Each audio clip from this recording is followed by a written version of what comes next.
as saying that as somebody who has already started pretty big projects and successful projects in the past. You can never always plan everything to the fullest extent. There's always going to be something that fucks with your plans. Um, One thing that we always were saying, we have to get control of our kingdom. And I just want to explain what control of the kingdom actually means. We are not trying to be dictators in our new kingdom. Just to make this, just to point that out. It's not like that we are going to be banning you as soon as you type anything that doesn't represent our ideas. So I'll be breaking down control of our kingdom, what I think control means, what I know what actual control is. Starting with political control in some way. You all know we are one family here. We have several alliances working together in order to get our kingdom set up as fast as possible for KVK. Political control would be that we pushed our family to the top and united the kingdom under our banner. As basic and as simple as that. We are on the same page, we work together, we have some sort of decision-making set up for our kingdom. That would be political control. Close to political control, there's territory control. You all know our alliances will start out in different regions. We gotta make sure our alliances grow as fast as possible, take up as much territory as we can. Alliances in Rise of Kingdoms are quite big. If you take one main alliance all the way to the Season of Conquest, you're going to have 150 spots for one alliance. So ideally, in Season of Conquest, you have one alliance with 150 active people. Territory control would be we manage to expand our main alliances to the furthest extent as possible. Like I said, 500 alliance flags. We got every holy site of each type. I'll be sharing my screen now and show you our kingdom map. And I apologize for my messy desktop, but here it is. You can dispatch troops to collect runes, but note that only one. This will be our kingdom layout. Now, there are quite some red dots on the map. And all these dots represent either a sanctum, an altar, or a shrine. Our goal will be for the main alliance to have all sanctums, one of each type, all altars, one of each type. That's 4 sanctums, 6 altars for every main alliance. Shrines are going to be a different story. We'll be discussing a few plans regarding that. The whole set would be 4 shrines for 2 main alliances, that is. How rewards and everything else are going to look like are going to be a different topic, but regarding the buffs, it's all about buffs and stats here, like Flame Altar gives troop attack, War Shrine gives troop attack and training speed, Shrine of Order, troop defense, troop health. It's going to be essential for KVK that we have at least 2 alliances as stacked as possible in terms of stats, in order to not slack behind. I know other kingdoms do follow these schemes, you could say, and stack everything into 2 alliances, which is like 300 people we could fit in order to have the maximum amount of stats. We will be following a similar layout. Stack 2 main alliances in terms of stats and have support alliances regarding our, let's say, possibilities. We will see how much we can actually fit, how much we can do. It's not sure yet. Cannot decide on this yet.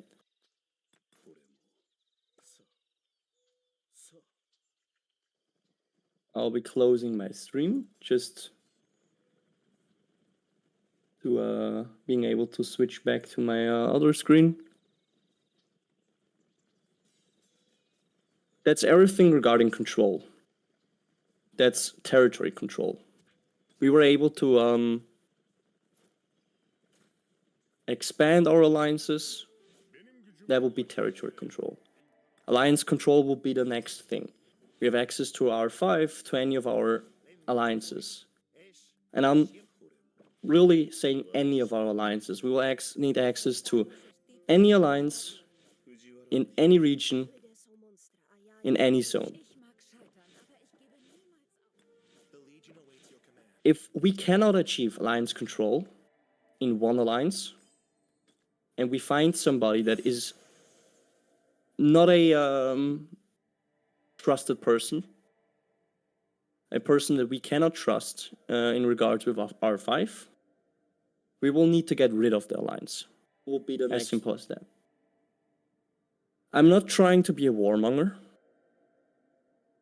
but how Lilith set up things for older kingdoms is that region 1 in zone 1 is usually the rogue region. So as soon as we got into zone 3, we'll need to make sure that we keep zone 3 closed. I'm talking about the rogue players. People who just hunt MGEs and don't contribute to anything in our kingdom. Who just want to hunt rewards, play for themselves, and that's it. So it's going to be important that we have every region, every zone under control. Means we will need control of every alliance, access to R5, people on R5 that we can trust. Obviously, we gotta build up that trust, which is going to take some time. But that's alliance control. To sum up, we got political control, territory control, alliance control. As simple as that.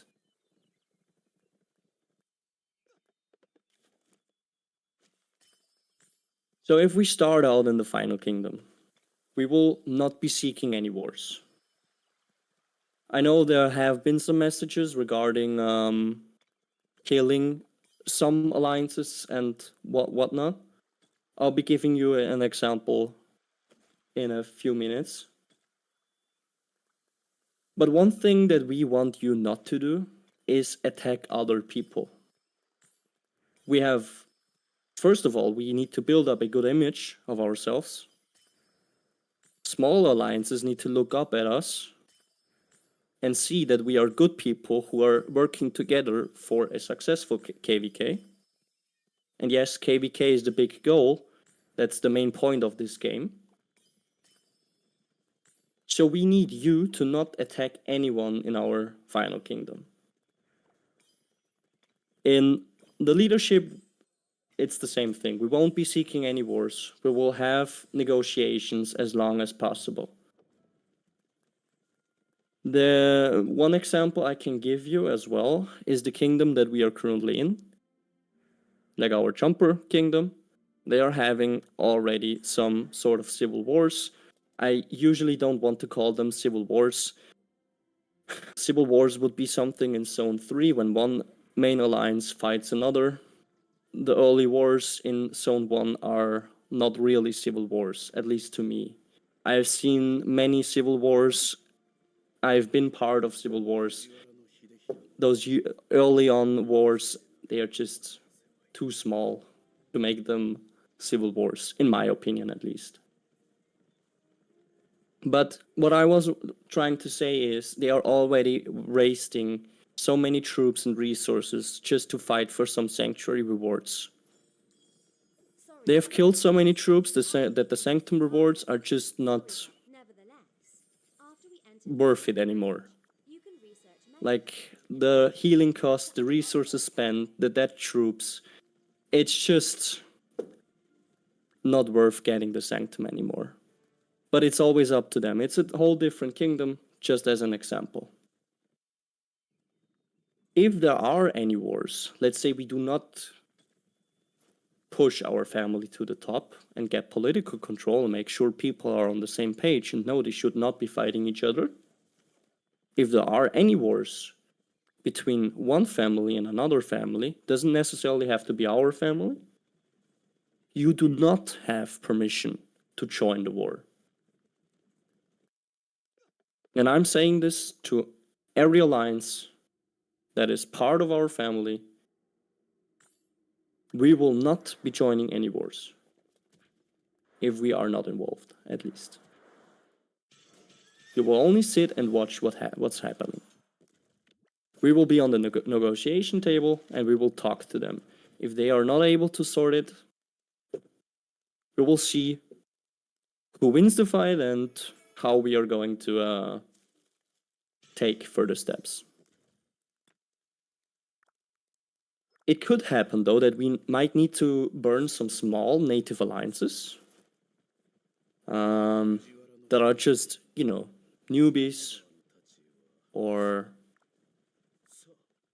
noobs, basically, like new players or just straight up noobs who don't get the goal of the game.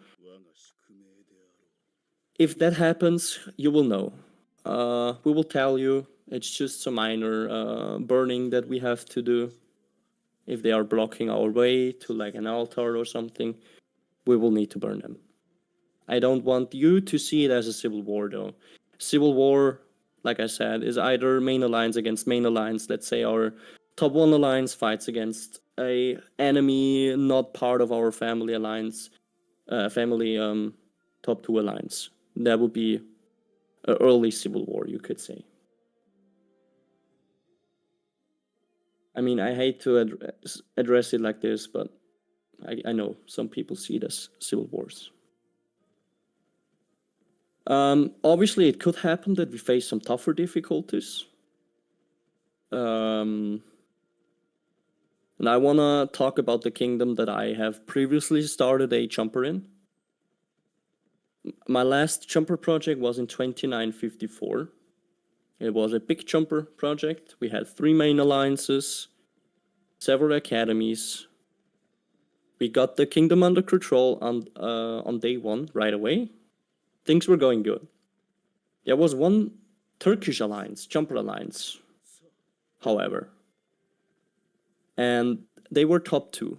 Now our 3 main alliances were top 1, top 3, and top 4. The Turkish jumper alliance was on top 2. We were trying to get on the same page, find out what everyone wants to do, and so on. We did that. It took us a week. So on day 1, we started negotiations. We were having the negotiations for a week straight. Every day we were typing, talking with one another, talking to members, and so on. On the 9th day of our kingdom, we had to take action. We couldn't take the risk of them being a main alliance in our kingdom. After 10 days, sleepers and people from other kingdoms can join us. They had some people lined up to join them. We already knew they are not up for a united kingdom. They wanted to push their mentality. They were threatening other alliances. They were not having negotiations. They came in, demanded things, and weren't up for a united kingdom. So on day 9, before day 10, we decided to kill the alliance. We zeroed the whole alliance, basically. We set up a fort right next to their fort. We got all our whales, all our people together into their zone. We did the same thing that we are doing right now. we assigned different regions to every main alliance, to every bigger alliance. They were in Region 6. Like I said, they weren't up for good things, so we took them out. After that, that's the whole point of this example. After this, we had no issues. All the way to KVK 1, we had no issues. We were working together as a kingdom. We fixed the Charles Martel MGEs. We took the Lost Temple. We prepared ourselves as good as possible for KVK. So just keep this in mind. If we face tougher difficulties, we won't be scared to take action. So, yeah. Just to sum up again, we won't be seeking wars. If we have to take action, we will take action. Be sure of that. We are doing this project in order to get ourselves a kingdom, work towards a successful kingdom. If there's anything that's gonna stop us from achieving that, we are going to take action.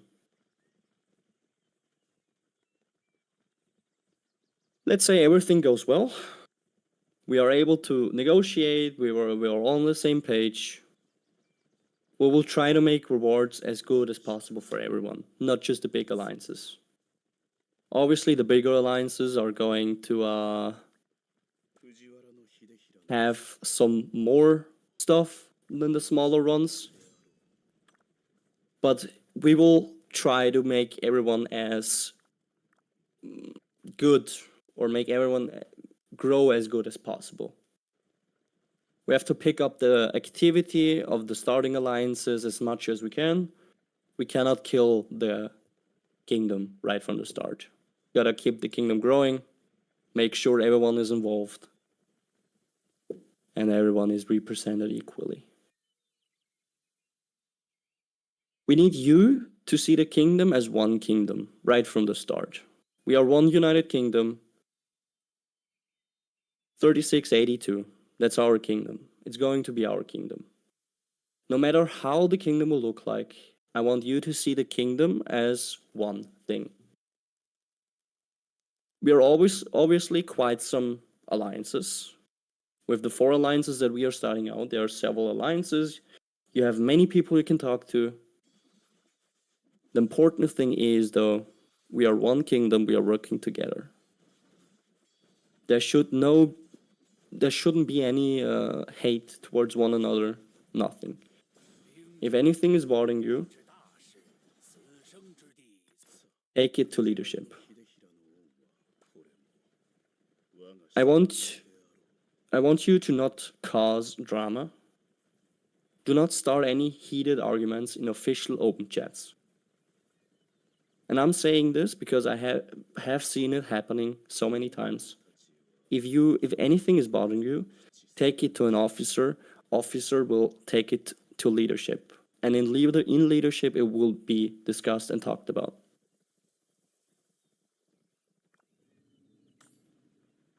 As soon as you're starting arguments in official chats, it's just gonna end in hell. That's something we don't want.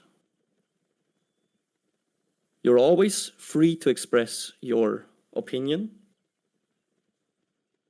But, we are all sitting behind screens. We don't know what the other person behind that screen might be thinking, or how the person behind the screen is actually, what the person is actually going to do. So the best thing is to take it to leadership.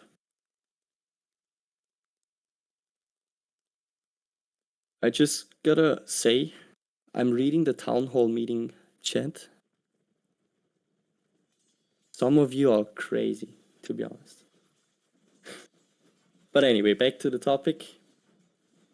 If you're messaging leadership, I know many people have been messaging me because I try to reply, but sometimes it's a little difficult. If you're messaging somebody from leadership, please do not.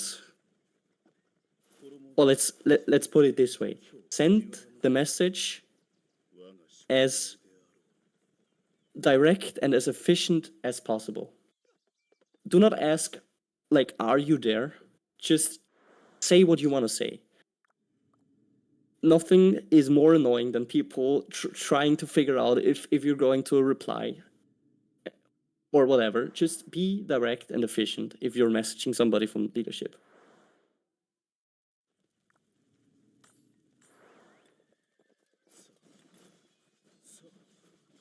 So I'll be jumping to topics that are more related to your accounts. You know, as soon as we start out, we will prepare for KVK1. KVK1 is still a lot different to KVK2, KVK3, Season of Conquest. During KVK1, you might not be maxed out. You won't have T5s. You won't have 5 messages. 5 marches. So, one thing that I just want to point out, KVK1 and KVK1 are still just preparation for the late game. KVK2 is going to be preparation for the late game, for the real game. Late game is the real game. As soon as you're in Season of Conquest, you will have access to more commanders. You will need a lot more resources. You will need a lot more speed ups. You will need much more equipment, and so on.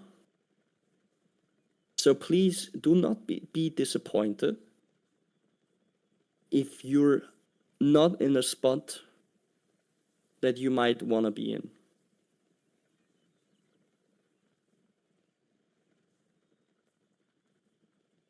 KVK1, like I said, preparation time for later on.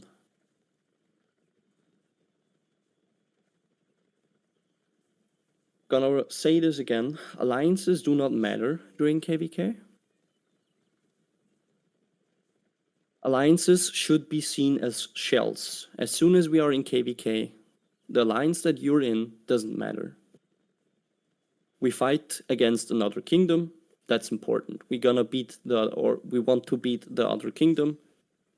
So the alliances that we are using are just shells. Anyone can join. Anyone can fight anywhere. As long as it's against another kingdom, obviously. But alliances during KVK are just shells.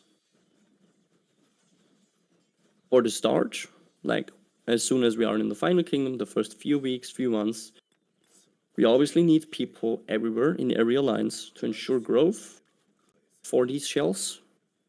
You know, we have to get maxed out in terms of territory, technology, resources.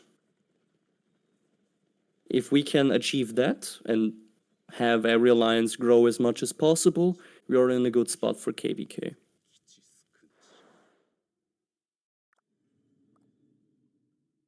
Unfortunately, Rise of Kingdoms is a game of longevity. You're going to hopefully be playing this game for longer than just 2 months. To be honest with you, that should be your goal. I know many people start and then they quit. I have a big main account.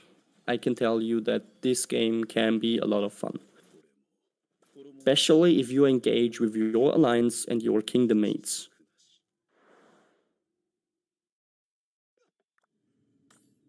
You have to be in chats, whether it is the in-game chat, the general chat on Discord, or even the voice talk on Discord. Make sure you get engaged with one another. That's one tip I can give you. I've been playing for a long time now. It's going to be important that you make some friends. Unfortunately, I want to put this out. Unfortunately, it's pretty much going to be that 80% of the people that are now starting out with us are going to quit or are going to leave by the end of KVK1. I've seen it happening in 2 previous kingdoms. It's just people just get bored, some just can't keep up with personal life and so on. People just quit. Be prepared for that. Some people are just going to quit. That's how it is. So one thing that I can just suggest is make yourself some friends.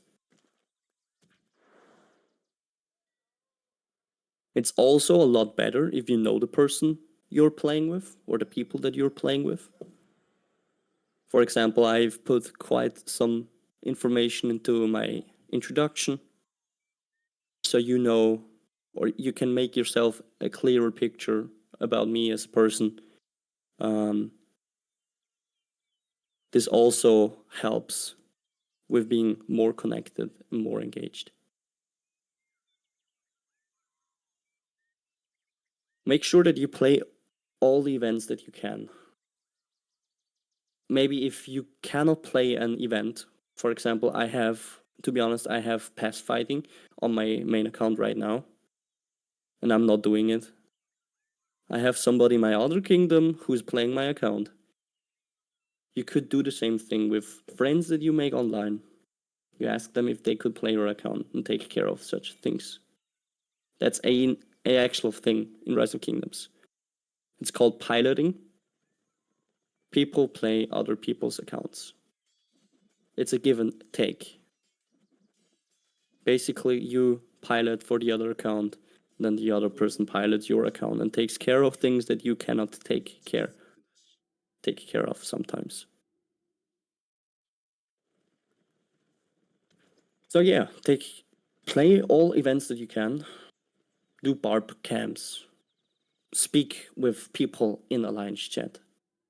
Be on voice chat. Spend your daily IP. Be engaged with one another.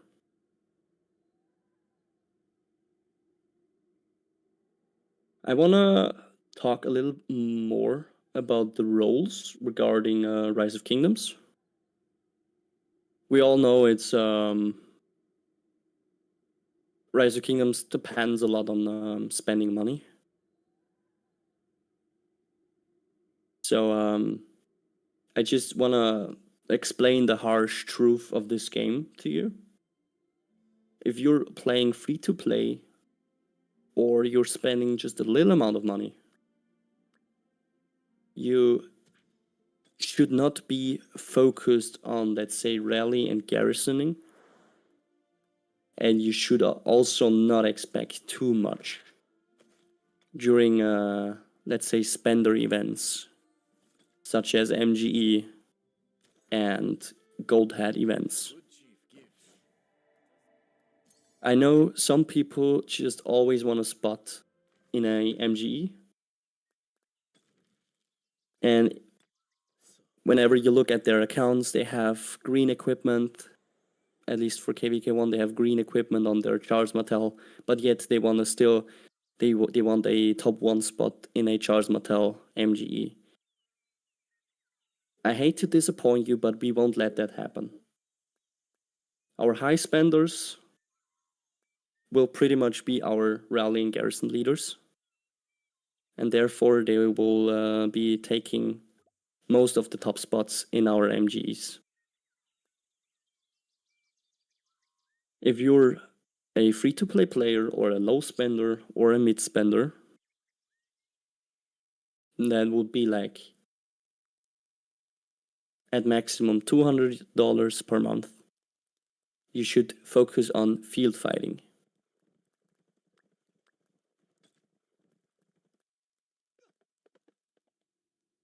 We will be posting commander pairings and what to focus on pretty soon. So you have a better idea what you should do and what you should not do. All I can say is do not invest into stuff that you don't need. That's, for example, now legendary commanders. I've already gotten some messages regarding commanders. Let's say, is Ragnar a good commander that I should focus on? Is Frederick a good commander that I should focus on? And I want to make this clear. There are some commanders in every KVK, in KVK 1, in KVK 2, KVK 3, KVK 4, that are going to be meta. This game is all about playing the meta. There are some pairings that you should focus on now. In KVK 2, there are going to be some pairings, or pretty much just no pairings that you should be doing. Turn my...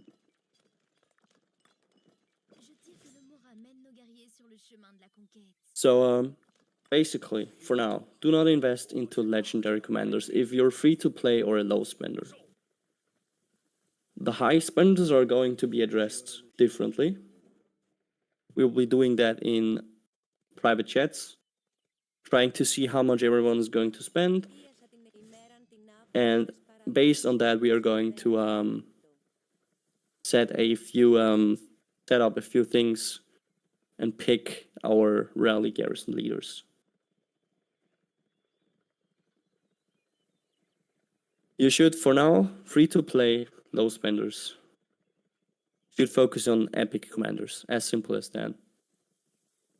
I suggest you go for infantry. Infantry is usually the best thing you can do as a free-to-play, low spender.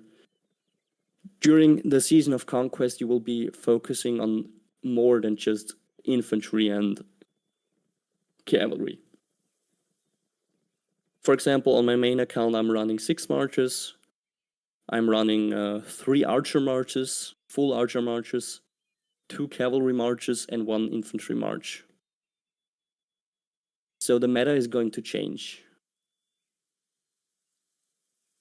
Whatever we are going to post for KVK 1, KVK 2, I highly suggest that you focus on that. If you're not going to focus or listen to what we say, you might have a hard time getting your account set up in a good spot.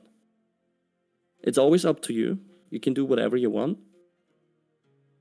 It's your time, money spent. But we got experience. We have main accounts set up. We know what to focus on, what not to do.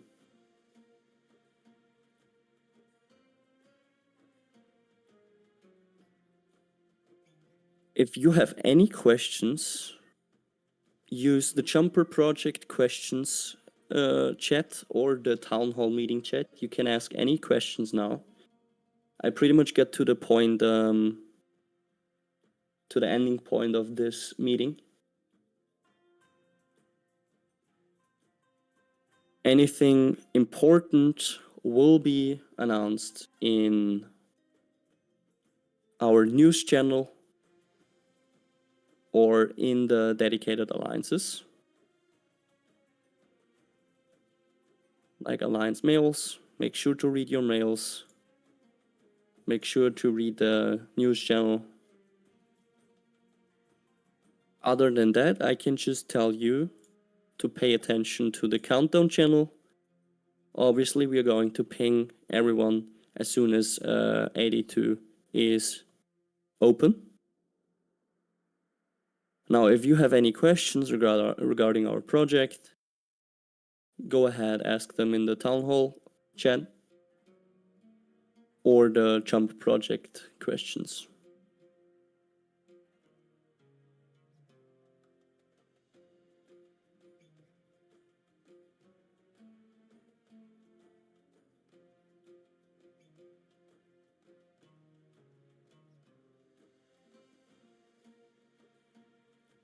I heard that there will be a group of 10 people to wake up people when 82 opens. Some of you are tripping. Are the groups decided yet, or?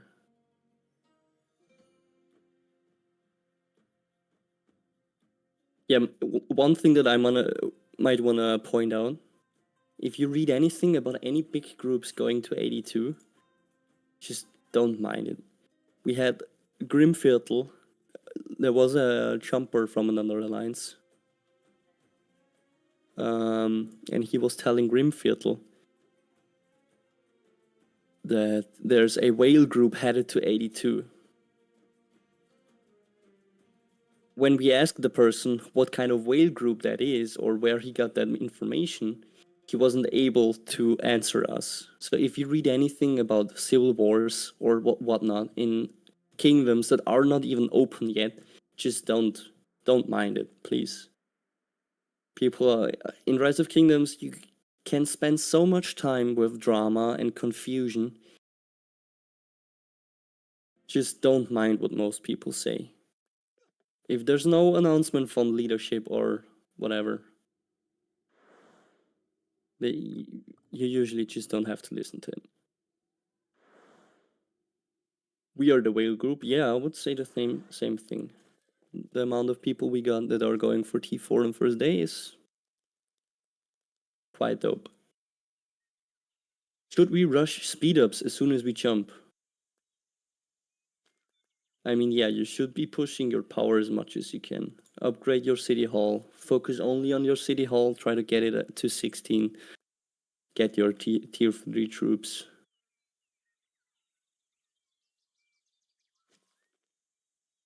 T4 first day would be wild. Well, good thing I know 10 people from our alliance are going to do it. We should spend our life savings and yeah, we should. Oh my god. What will happen to our jump alliances in Final Kingdom? Well,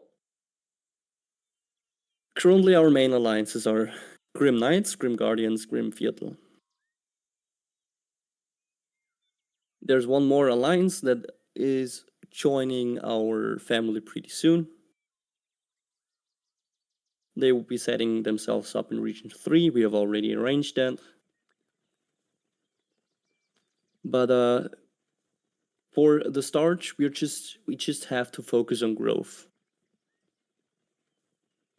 I can pretty much say every of our main alliances are going to be a main alliance in KVK1. As simple as that. It's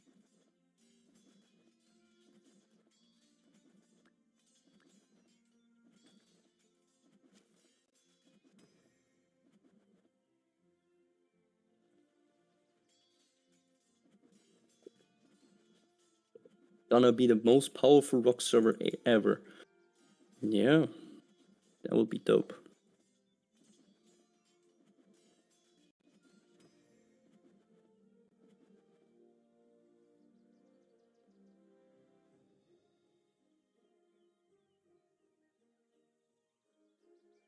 Pay my debts, not invest in rock.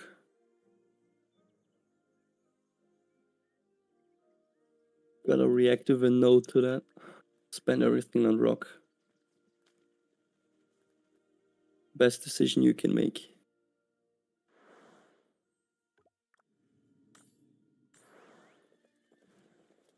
Question about cross kingdom recruiting. Should we keep our power slightly low to stay right under a star kingdom? No, the plan regarding the Rising Star. So Rising Star, I hope everyone knows what the Rising Star is. I'll just explain it quickly. Rising Star, basically Lilith caps your growth at some point. If you're the Rising Star kingdom, means you're the strongest kingdom in your region. You're in a region with 3 other kingdoms, total of 4. You do not have to worry about power at all. We won't be capping power, nothing. The only time we are going to cap power growth will be during MGE, maybe. If we have Charles Mattel, you're not supposed to push power during MGE. That would be the only time that we actually limit your growth in some way. Other than that, feel free to push whenever you want, how much you want. The Rising Star will take like 1 or 2 days to be a real thing. During this time, we will try to recruit as much as we can, as many whales as we can, in order to like kind of dodge the rising star. And even if we have the rising star, it's gonna take like 2 weeks for all the high spenders to actually reach 10 million power. So that's when we cannot get anyone into our kingdom anymore. How many whales does GK have? Well, it's, I mean, difficult to say. I know that 2 people are going 45s pre-KVK1. And I know like 10 to 12 people are going for T4s on the first day. However, it's difficult to say how much they're going to spend in regards to T5.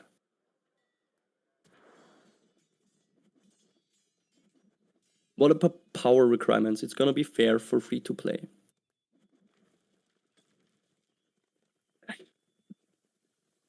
To be honest with you, I'm not playing free to play. It's difficult for me to say what's fair for free to play. I know most people are also not really free to play. We will try to make it as fair as possible.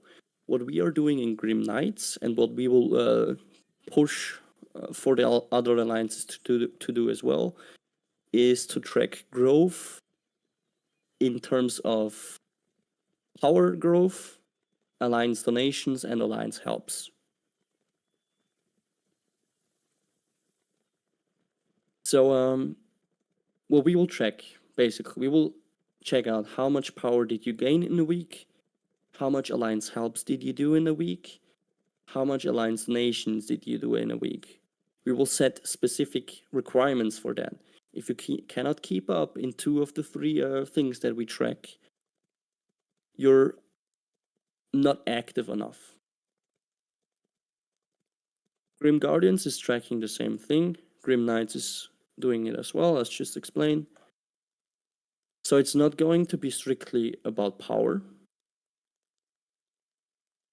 but also activity. Making sure you have as many donations or a good amount of donations and a good amount of alliance helps. Growth is everything, and the development is everything in the early stages of this game. On my main account, for example, I only log in twice a day. I spend my daily AP. I press help twice a day. Maybe I buy some gold chests and then I log out again. I only show up when there's fighting. Now in the early stage, it's a whole different story. We gotta make sure we can get our alliance technology as far as possible and be as efficient as possible. Should we main siege for ranged play? I swear to God, if you're going for sieges, I'm gonna puke and I will just dump all my troops into your city. No, I'm not sure if that's a real question, but you should not main siege. That's what I'm trying to say.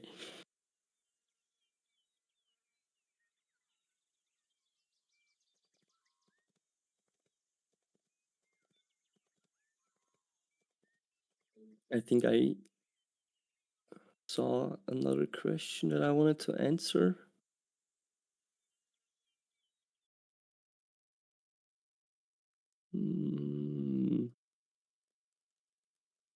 When will KVK1 happen? Around Christmas time?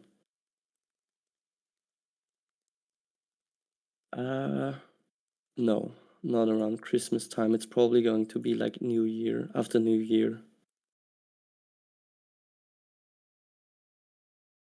You have like 8 weeks to prepare or something like that. So you will have enough time for celebrating Christmas and New Year. Also, don't message me on New Year. I'll be out clubbing. But yeah, usually this timing with November works out perfectly. You get a lot of like holiday events. Now it's Thanksgiving. Unfortunately, we weren't really able to pick that up for our campers, but Christmas event is going to be soon where we can get more rewards. New Year, Black Friday deals, stuff like that. So yeah, but you will have enough time for KVK1. It's going to be in January, something like that. Didn't plan to just asking for the sake of asking.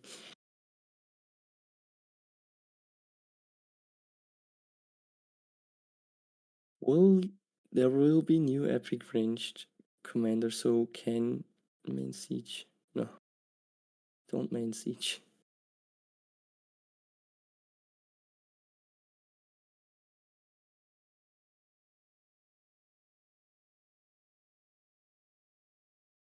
Okay, Schalke, didn't you know you were like that?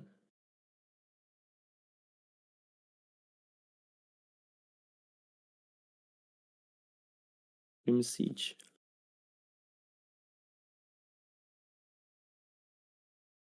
I mean, siege can be annoying. Let's say we push the enemy to their pass in Kingsland and we just set up 30 siege towers on their pass. They won't be able to run out. If you guys want to do that, I'm all for it. I will do siege commanders. I will murder you all if you main siege. Same here. Might want to give you some tips regarding field fighting if I already see some comments about not siege troops. By the way, one thing that comes to my mind now is murder ball practice fighting. We are going to have practice fights during Ark of Osiris test matches. Anyone who's a newer player will be asked to be in a murder ball practice.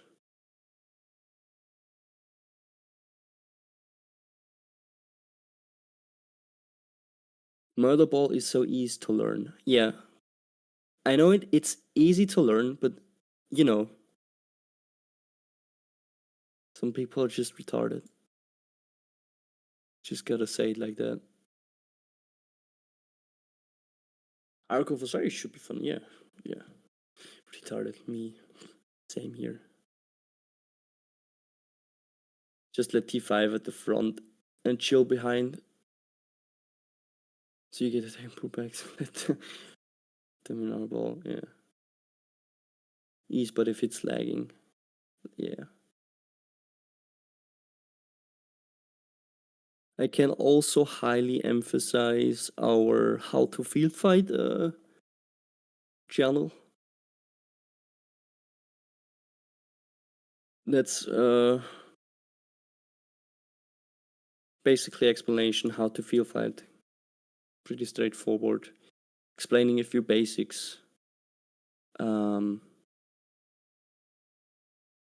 Explaining how KVK fighting works, stuff like that.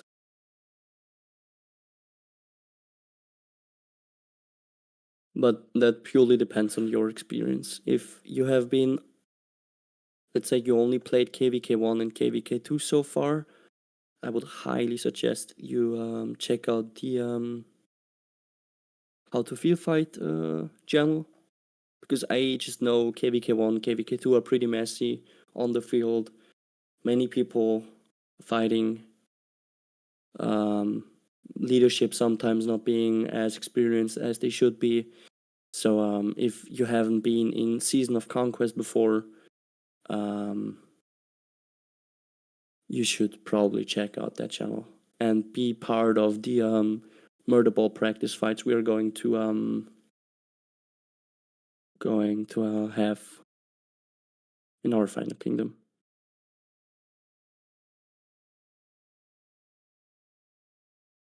Donkey can Iron Soldier fight every month on the 25th?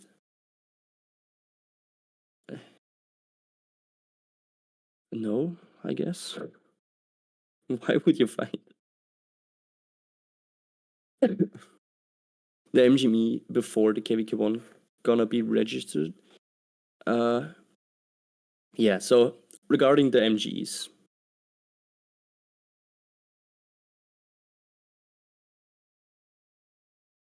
the first 4 MGs are going to be free for all. Julius Caesar MGs basically are going to be free for all. We are going to fix the Charles Martel MGs. We will be setting up a new Discord category for them. The Discord channel will be called something like MGE applications or something like that. You will need to fill out a form, or probably we will do it through a ticket system, quite easy. You will need to provide information to us. First of all, how much do you spend? Pretty straightforward. We will look at your equipment, we will look at your VIP level, we will look at your commanders. If you already got Charles Martel, if you're, let's say you are a high spender, you got Charles Martel at 5511 already, you got good info equipment and you're focused on infantry, your chances for Charles Martel are going to be pretty high. Our MGEs, I want to make sure everyone understands that our MGEs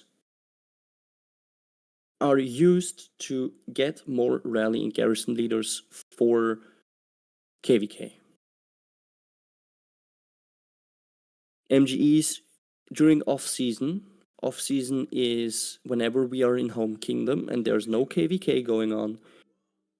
MGEs during off-season are going to be free for fixed. My bad. In off-season, MGEs are going to be fixed. As soon as we are in KVK, all MGEs are going to be free for all. KVK is usually the time where you can grow even faster. You know, pre-KVK 1 time is the time where you have to get your account in a pretty good spot. During KVK, your account will grow a lot more. You're going to have more holy sites, more resources, more barbs, more stuff to do, basically.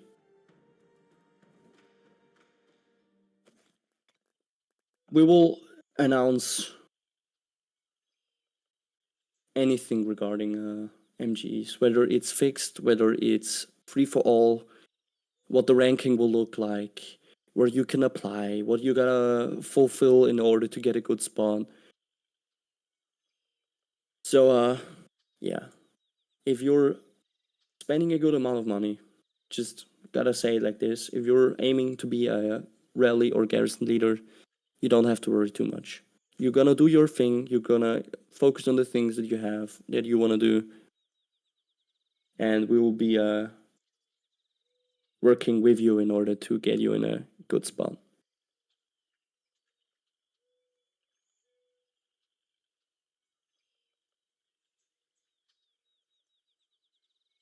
And I believe the Charles, we have like, I think 3, if I remember correctly from last time, if they haven't changed it, I think we can fix 3 Charles Martel MGEs, and the last one is actually in during KVK already, around the time when there's ruin fights.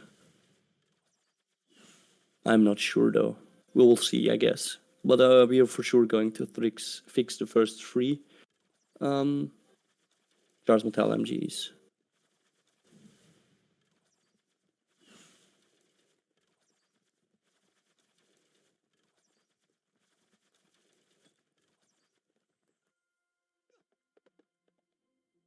I love how everyone is sharing their Charles Martel.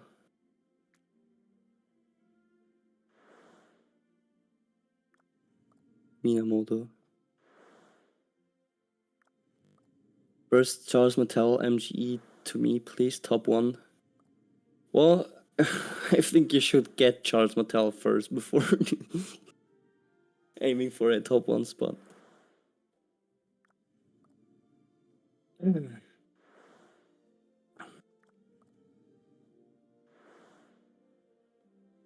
I'm your Charles Mattel MGE 111 level 21. Nice, yeah. You know my luck.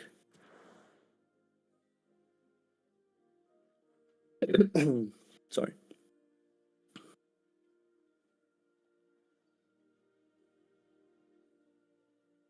Should I invest in Alexander the Great or just wait for KVK free?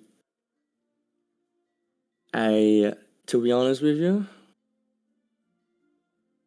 if I was a free-to-play player or a low spender, I would probably play my KVK1 with only epic commanders, get maybe get maybe Richard to 5111, play KVK1 and KVK2 with epic commanders, stock up all gold heads that I can get, and just expertise one Season of Conquest commander in KVK3.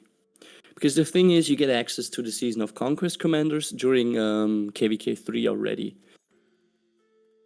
You could get several commanders to 5511. So 5511 makes your commanders already pretty useful. For anyone who doesn't know, the first skill is the most important one, obviously. That's where you can maximize your damage output, basically. Like, your active skill is the first skill. The higher you have it on 5, the most damage you make. The second skill is usually the one with the buffs for your troops. Let's say you get a archer commander to 5511. You get like your damage up, you get your troop buffs up, like 10% or like 10% march speed and 20% defense for your archer troops. That's already pretty good for field. And that's the same thing that I would do for your account now. 5511 costs you around like 200 gold heads. If you have enough, you can get like, if you get like 600 gold heads or 400 gold heads, you can get 2 commanders on 5511 and run 2 marches in open field, which is going to be better for your kills. The more marches you have, the more decent marches you have, the more kills you can make. Like, the only reason why I'm getting many kills on my main during KVK is because I'm running 6 marches, 5-6 marches. Not because I buy so many gold chests, but because my main account is in a good spot regarding, commanders and obviously equipment, but you need more marches in field, as many as you can. Try this with 6 marches in my KVK. I don't want to play in your KVK. So, back to the question. No, I would definitely not max Alexander the Great. You could try to spin the wheel, get him to 5511. But other than that, no. CMYC with only siege. Yeah, I mean, if you just want to be slow as fuck and do no damage at all, name all the commanders for free to play KVK1. I can do that, yeah, sure.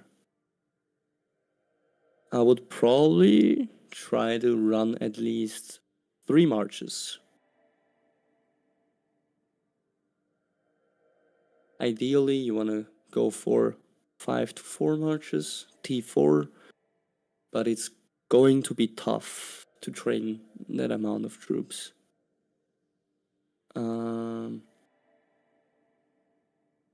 Let's see.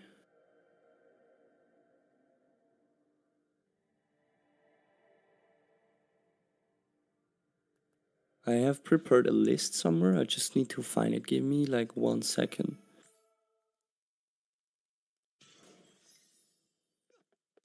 Obviously, it's going to be something like I will probably do Björn, Sun Tzu,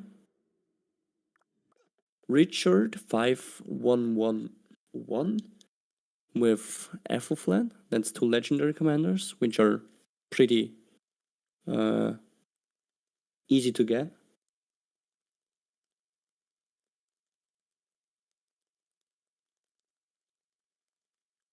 So Richard Ethelflaed, get all Ethelflaed heads in the expedition, run Björn Sun Tzu. Then I would probably do Belisarius or Baibars, something like that. I'm trying to make... I love how we waste Chucky's time here. I mean... Yeah. Yeah. Question, should I spend all my gems on VIP because I haven't been investing in it? I'm just saving on VIP too. I mean, you should get to VIP 6 at least. And after that, just hoard your gems.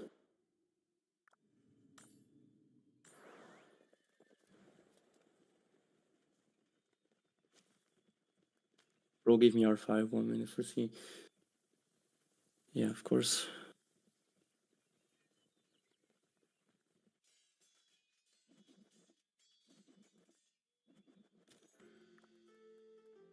VIP 6 and hold them for more than gems, probably. Yes, that's correct. Go for VIP 6, get the second builders list. Then you can, by the way, just a little trick, you can use the scrolls that you get right at the start for 1 hour for extra speed ups. Viewers are see Charles Mattel for open field. Charles Mattel.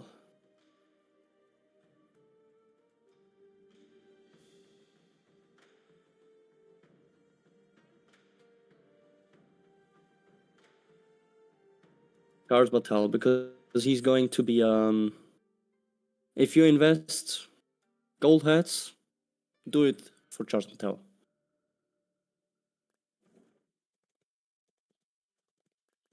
What commander do I upgrade first? Sun Tzu.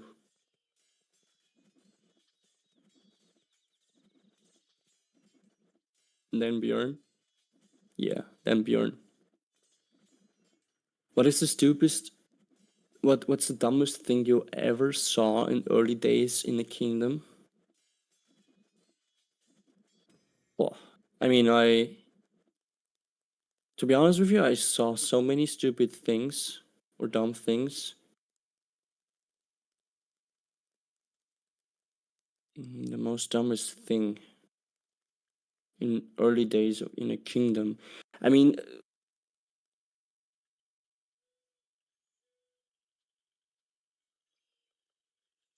you could go with a usual answer and just say the kingdom chat. Like my brain cells just melt whenever I read the kingdom chat in early days of a kingdom.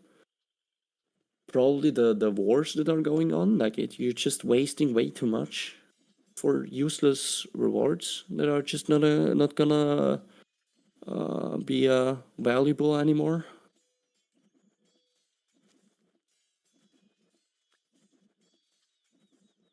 For me, I guess the dumbest thing are the leaders of alliances who just want to be or have their own alliance. Like let's say you you have some native players that are starting out in a new kingdom, and we are in like zone 2 already. All our top alliances are already preparing for KVK, and then you still have some alliances that just want to be their own alliance and not take part in the kingdom matters. Like they just in 54 in the last kingdom, we had alliances that were saying they don't want to participate in KVK. And I think I spent like, not gonna lie, I spent probably like 2 weeks trying to explain to them what this would mean for their accounts, and how it's gonna be bad for them and stuff like that. And they were just saying, yeah, that's totally fine. They're okay with it. So we just ended up killing them, to be honest. Would I run Björn and Sansu then Ethel? Richard? You would run Björn, Sansu first, like Björn, Sansu, because that's gonna be debuff March while also doing damage. The Richard first, and behind Richard Ethelflaed.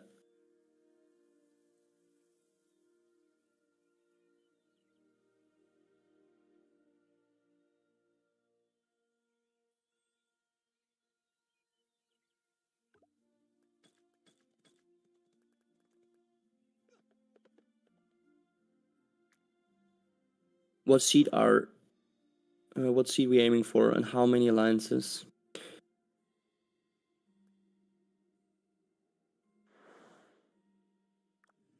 We are aiming for A seed, low to mid A seed, KVK2, KVK3, Imperium, and as soon as we are in Season of Conquest, we are aiming for low to mid A seed. Regarding the main alliances, we will try to get 2 main alliances. That might sound a little low for now. We have 4, I know. But the harsh reality is that most, or a good amount of players are going to quit until KVK4. And 2 main alliances in Season of Conquest are, as I was explaining earlier, are 150 players each. So yeah. We will need to make sure that we have 2 main alliances with 150 people, active people, ready for KVK all the time. 2 main alliances that disrespect. For real, lol. 24 main alliances, we can do 600 members, yeah. For KVK1 maybe we can do that, but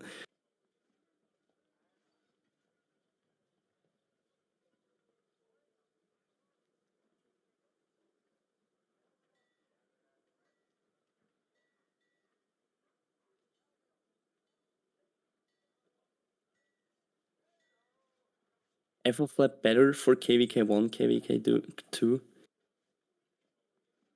Yeah, but Ethelflaed is just slow.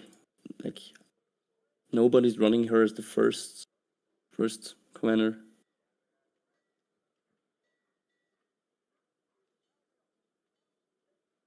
I mean, Richard isn't particularly faster, but Ethelflaed is just squishy, so I wouldn't run her as the first commander.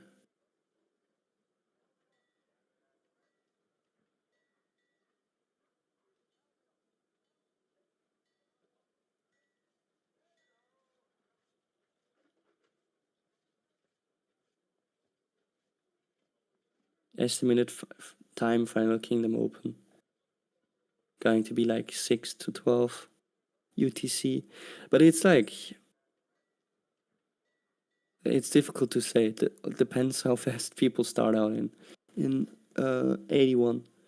Cannot really say a time.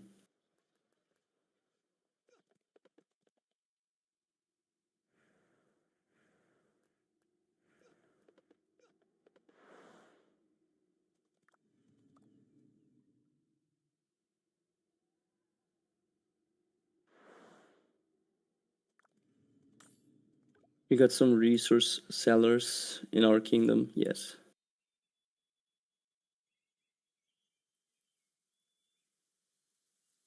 You can actually buy resources and accounts on our Discord server from a trusted seller.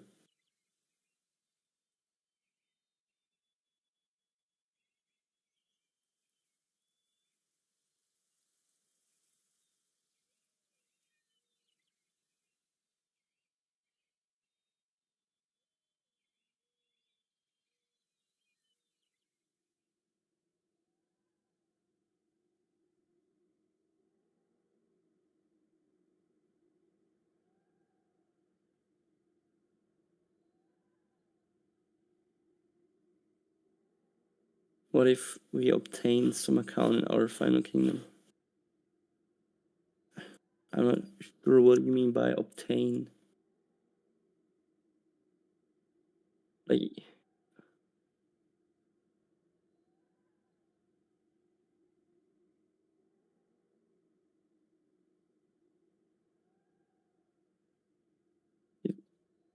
are you saying if somebody's willing to give you their account?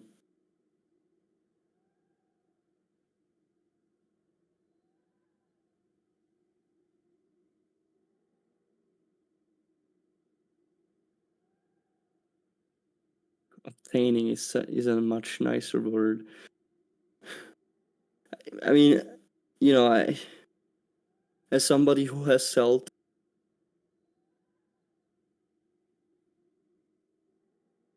Hey, Moba, what's up? I got bored. They were rambling a lot. I wanted to talk to someone. Hi.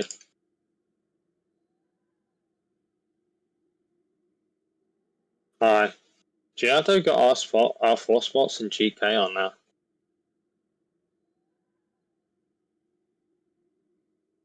Okay.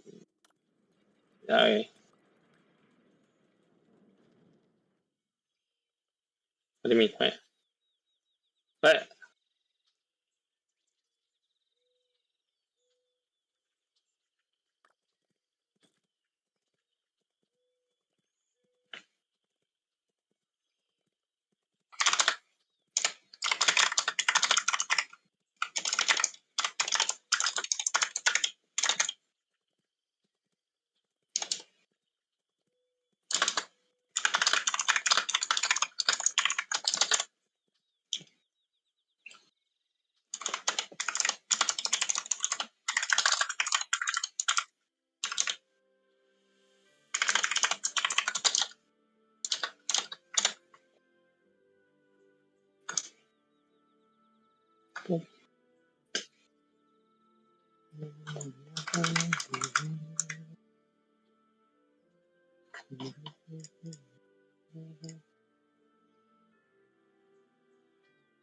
Fog is so boring.